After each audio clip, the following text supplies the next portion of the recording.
Hello, everybody. It's that time of the week, and I have it facing the wrong way. Let's see if we can move it back to my side. There you go. Hey, that was just my altar. It's all good. Obviously, it wanted to have an appearance today. Yeah. So here we are once again for Wednesday's timeline reflections. And just doing me. Yes. What was my week like? And please feel free to write in the comments when you watch this, or when you're watching, if you pop on while I'm here today. You know, what was your week like? Share with us. Share with me what it was like. If you don't want to do it publicly, write to me and messenger and just share. It's all about being connected and not feeling quite so alone, okay? So let's jump into it. I've got my little bag of ages again and see where it's going to take us today. Let's give it a bit of a shake. Nothing much happened this week. But for me, after the last week was, needed a bit of a downtime. Here we go. What's going to install?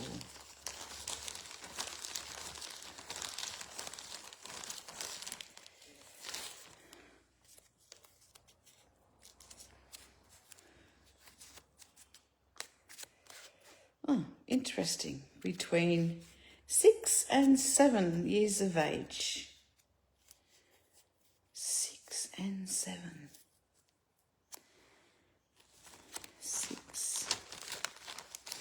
Well, I would have been in first and second class.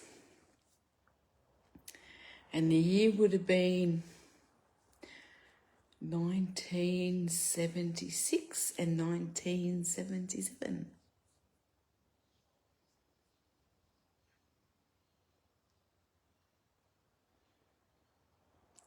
And gee, it makes you think, doesn't it? Like, that's like 50 something years ago. 50. Last week it was, 30 years ago?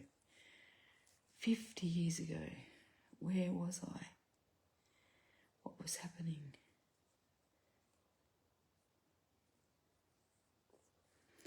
Well, Dad was still living at home at this stage. They didn't separate until I was 10, 9 or 10. So I would have been living with Dad.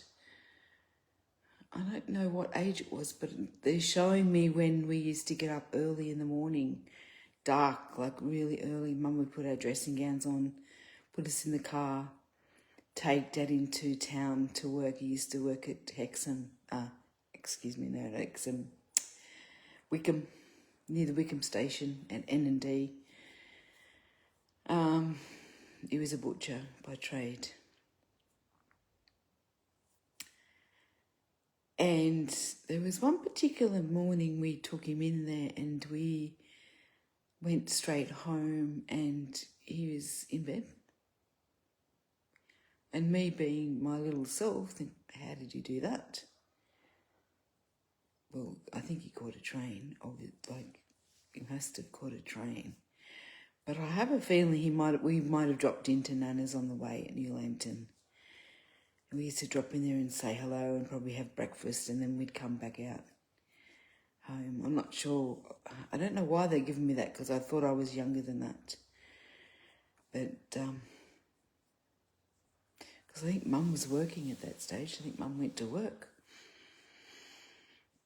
It's foggy, really foggy at that age. But obviously that's what they want me to talk about.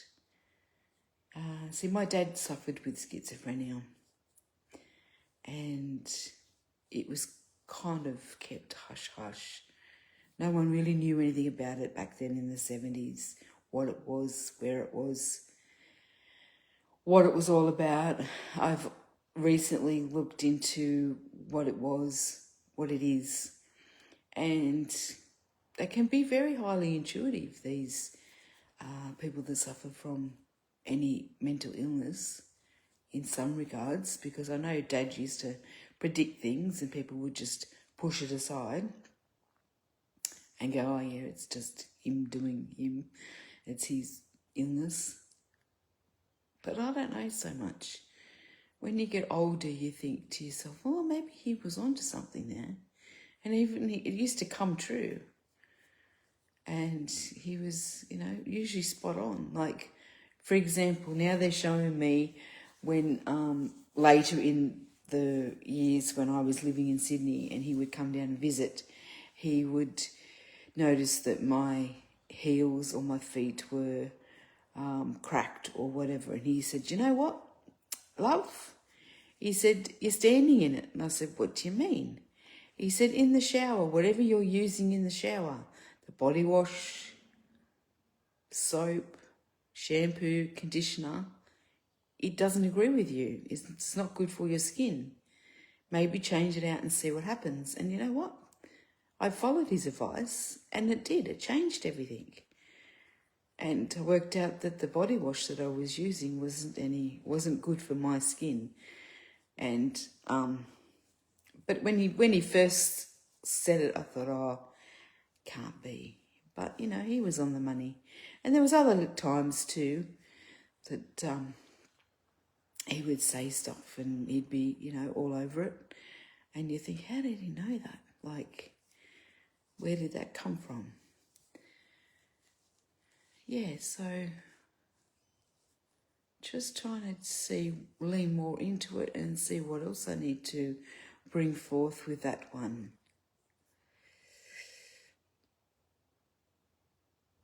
As younger years in childhood, I don't really feel as though it was hard, considering what was ahead of me. I did feel loved, especially from my extended family, like grandma, nana, great-grandmother, nana, auntie, who was my great aunt, because mum was an only child. So we never had any aunts there. And plenty of aunts on Dad's side, because he was like, he had his brother, and then there's like four other sisters. So there's a few aunts on that side. Where was I going with that?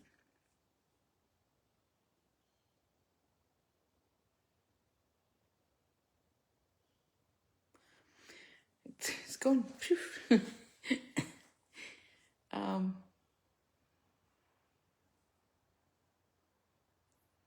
Yeah, I don't know. Anyway, back to whatever. So, interesting. It just went all quiet then.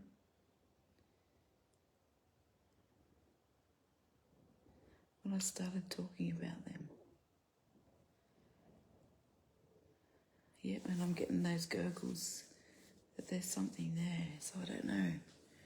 Anyway, let's leave that for now and move on to something else.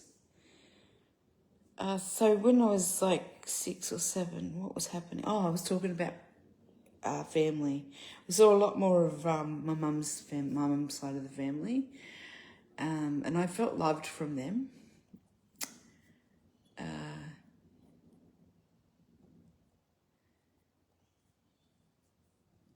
And it was like Nana's was the base. Like we used to go there for everything, like Christmas, birthdays, whatever. That was like the home that we used to go to. It sort of all fell apart when she passed in 88. But I did feel loved. I didn't, even though we were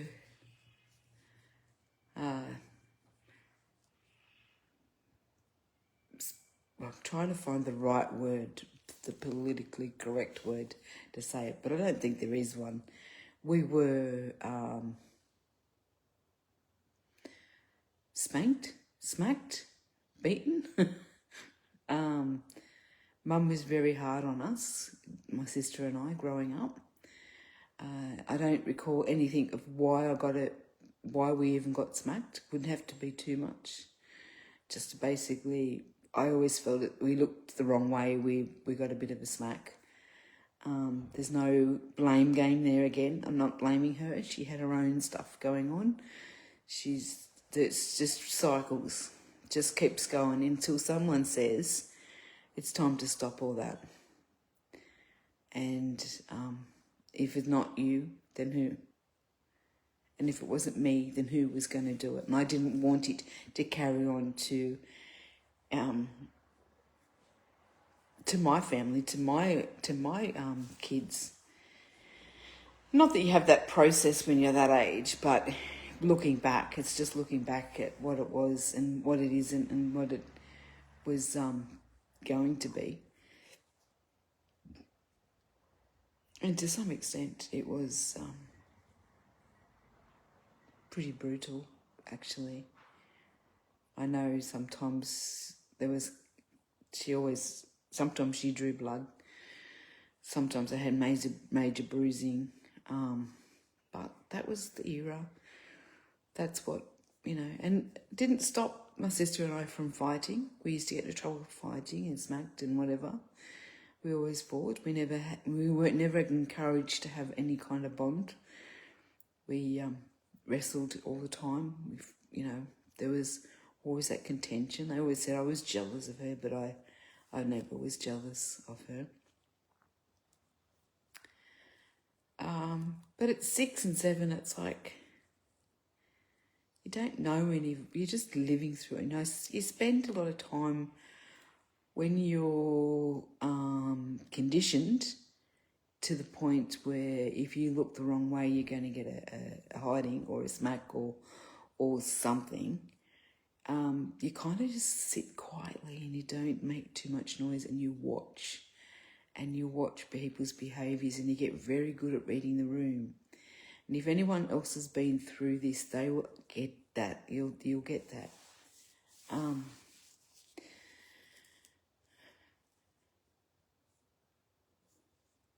And it's all part of the experience, I suppose. I mean, you'll get then there's the layer of the soul contracts will come in, but and to sort of ease. Well, does it ease it? You get to understand it a bit more because of the soul contracts. But at the end of the day, it's all experience, it all happened.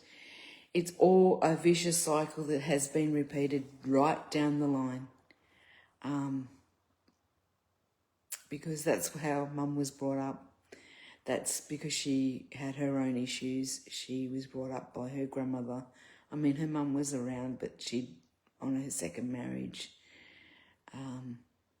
And Mum's dad, who I never met, was one that apparently did beat Grandma. That's why they left. So I found all this out through doing my family tree. Like, if you ever really want to know who you are and where you come from, your family tree is a good place to go because it tells you a lot, it tells you a lot. And it's a good place to start if you're looking at finding it just who you are exactly. But it does take a lot of time. I mean, I started doing that when the boys were babies. I mean, they'd be in bed at 6 in the afternoon and didn't get up till 6 a.m. and I'd have a lot of time to spend on the computer and just build that tree and work out who I was. And then didn't realise what I was doing at the time, but it's helped me a lot going through the healing process and understanding just where people are and not to judge where they are because they are there for whatever reason. As life has put them there for whatever conditioning, trauma, whatever. Like we've all got trauma. You know, we all suffer from trauma. And that's okay, because a generation before me weren't really here to heal. There's only a handful of them. Like, there wasn't many to heal. Now the generations, I mean, look, think about it. We are more better off here today than we have ever been in history. We don't have to go out and hunt for our food. We don't have to live in a house that's got dirt, you know, things like that. Like, look at what you have got and be grateful for it, because then if you look at what you've got as opposed to what you haven't got, because what you focus on, you manifest in. So it's interesting where this is taking the conversation today, and it's sometimes it can be hard. I'm not saying it's hard for me at this stage to do that, to look in the mirror and have a look back to where things were or have been. But I am picking up on people now that are just sort of thinking, well, where am I? What am I doing? Why has all this happened? And some people just don't want to face the mirror, and that's okay. Wherever you're at, that's okay. It's not bad. It's not wrong. It just is. And there will, if you want to, there are places you can go to help. If you think you're ready to look at that and look at yourself, and just start out small. Don't have to go in big boots and all straight away. Just small, test the waters, not test healers, but go to a different healer every now and again. See if that the right vibe is for you, because not every healer, everyone needs healing, but not every healer is for everybody. I've always said that. I have no problem with any other healer that is around. I don't believe in competition with other healers. I believe we all have a vibe, and anyone that's resonates with that vibe, and you will feel it. So if you go to somebody and that doesn't quite feel right, not about what you're trying to face, with the person that's sitting across from you, do they see you properly? Do they hold your space properly? Do you feel safe with them? Then that's your healer. But if something doesn't feel quite right, and it's not about they're doing something differently or doing something you don't agree with, it's just they offer something that's not for you. You don't have to go back to them, but to just go to someone and you will find the one that you need to go to.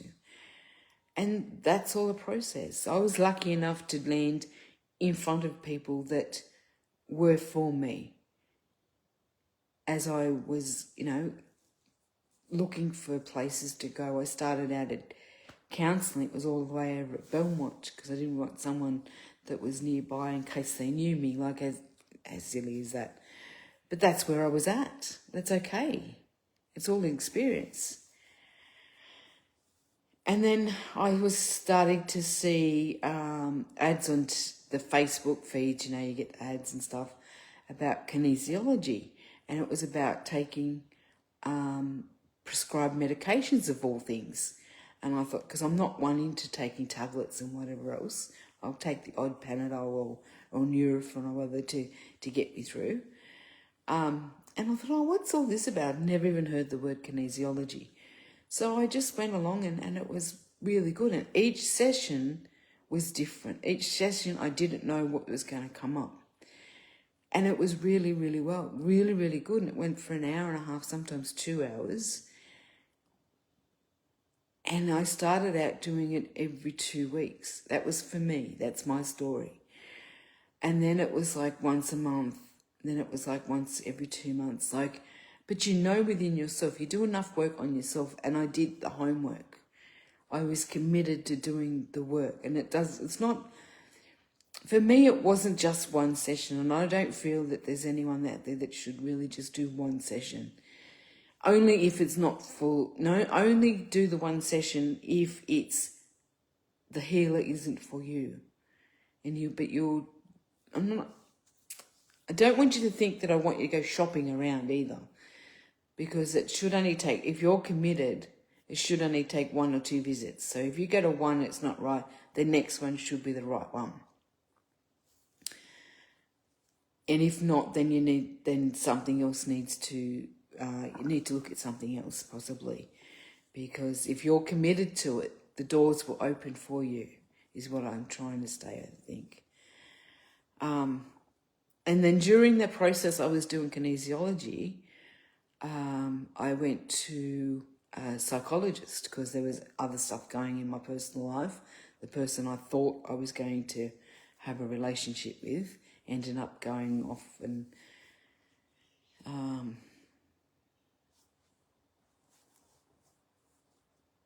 what's the word for it? Found someone else and then tried to keep me on the side. So there was just a lot of all that romantic, all that sort of love stuff that happens, and he was in a bad place. I was it was all part of the process of getting me to go where I am. There's no, it took me a long time to get away to sort of step away from that energy too. So I was pretty down and out in that aspect, and I went to psychology as well, and I was doing some Reiki as well. So it's not just one thing fixes all. Well, for me, it was like a recipe of things, and I think a lot of people miss that that's what's entailed. So for you, it might be sound healing as well as doing the inner work and sitting with somebody and unpacking it and doing the homework. And some people call that shadow work. Some people call that dark night of the soul. There's all different labels for it. Just basically it's looking in the mirror, looking at you and where you come from, who you are, what you want, what you don't want. And it was very poignant in one of the psychology sessions I had. And interestingly, it was in Toronto, like near where I live, so I wasn't worried about who knew me and all that at that point because I'd done a fair bit of work. And she said to me, Lynda, what do you want? And I had to sit back and thought, what do I want? And then she said to me, well, what don't you want? And I just rattled off all the stuff that I didn't want. And I found that if you realise what you don't want, it's kind of like the opposite that is what you do want. So that was a very big turning point and that was a very poignant time I really remember in the sessions. And it wasn't, people think it's hard to go through that stuff. Yeah, there's times when it comes up that you go through the motions and you vent and you cry and you purge and but at the end of the day, it's far better than sitting with and sacrificing yourself with a situation or with people that aren't good for you. You're hurting yourself more. And even if it's family, like, even family's harder, I feel, to step away from because you love them, they're blood. But at the end of the day, you have to think about what's best for you. And if they choose not to do any work on themselves, then the hard step is to move away. And once you make that commitment and it happens, things just fall into place. They just happen without even you really trying, because that's what's meant to happen. And before you know it, you're on your own sometimes, and yeah, that can be lonely, but I don't feel alone, if that makes sense. No, I don't feel, I feel alone but not lonely, if that makes sense. because it's just the boys and I.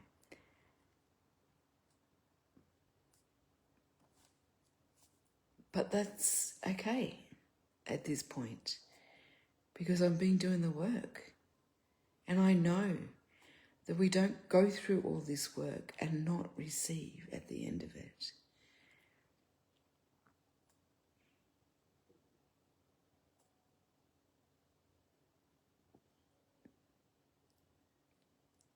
Interesting. I'm just thinking how picking out an age of 6 and 7 and it brings in stuff like that. This work fascinates me. I love it. I really do. Because for whatever reason, that all needed to be said. Not only for me, but for someone or for people out there, for you that's listening to me. Yeah, okay, some people might not be here live, but that's okay for me at the moment because I'm learning how to do this. And maybe if someone was there live talking to me, it might throw me off. I just want to do it live so there's no editing, no fakeness. It's just raw truth for people to witness and to see that this is real. I'm real. I'm the face, the voice behind all that the stuff that I put on Facebook and on YouTube. I've got some stuff on YouTube too if you ever want to tap into that. And I'm not a numbers person. I know the ones that see it, the ones that are watching, when they watch, are the ones that need to see it. I'm not here for reviews, points. I don't even understand all that's on there. I'm here of service to help those that are wanting to go through their healing journey as I did. And I want you all to know that I have gone through that. I understand that. I'm ready and able to hold anybody, no matter where you've been, where you've come from, what you're going through. I can hold that.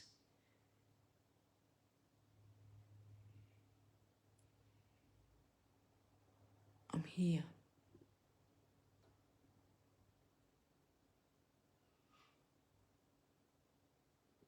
And if you don't know what the first step is, if you want to come and see me, and I'm sorry, I don't want to push this into a business thing because I don't like that either. But at the end of the day, if you're sitting there thinking, and I'm saying this for a reason, if you're there thinking, gee, I'd like to go and see her, my door is open. And if you don't know what to tap into, whether it's a soul interesting, I said soul contract reading, a soul reading, or a one-on-one session that we can unpack stuff, or whether it's a group session where like we in a seance. A seance is a couple of people, you get family and friends around, and it's a bit like a soul reading but with a few people around, and we do a bit of hands-on work. Nothing like Hollywood, nothing whatsoever. You might even be disappointed that it's got no bumps and carry on, whatever they do with the lighting. I mean, it's just a hands-on, interactive experience that many people have sat with and love it. And I've even a lot of my healing I got through seances. But they have to be held by a professional. Someone that's not there faking it or anything. It's just a session that is looking at the healing side of it. And that's who I went with. And that's how I hold mine. So if you haven't worked out where you want to come in and see me, message me, ask me. We can even just have a session where we discuss what you want, what's the best step forward. And that's okay. I'm here.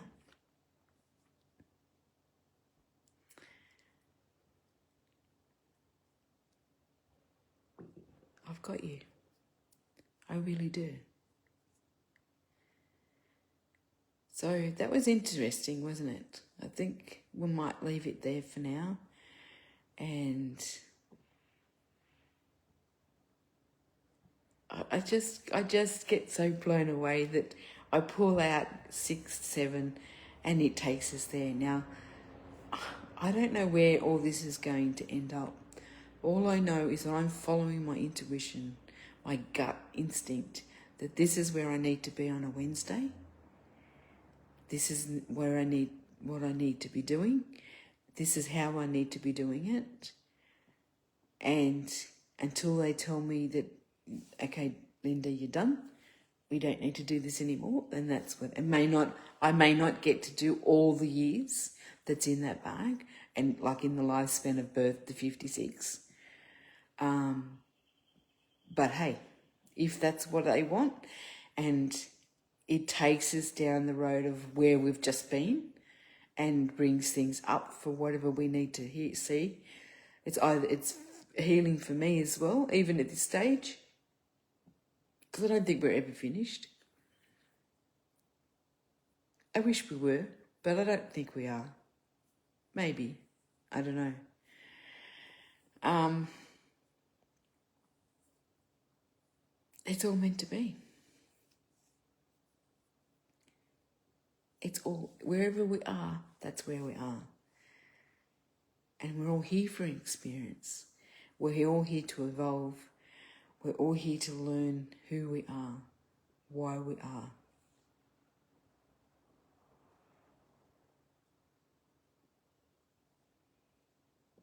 And we all bleed the same colour blood. It doesn't matter what nationality you are. Doesn't matter. Doesn't matter what colour you are, what language you speak. Doesn't matter. We're all important, no matter what. I mean, you'll learn, if you do your family tree and all that sort of stuff, you learn you're a mixed bag anyway. Like mine's got all sorts in. It's mainly Scottish, Irish, Italian, Scandinavian, German. I've got a mixed bag. And that comes through all your DNA stuff. So at the end of the day, we're all everything anyway. You know? So, yeah. Okay. Enough now. It's time to go. So thank you. Thank you for watching. Say hi. Even if it's just hi, I'll, give you a little thumbs up or whatever, a heart. It's okay. I know there's people watching. And remember to love you. You. Yourself. Love yourself. Love yourself. So bye for now. Love you.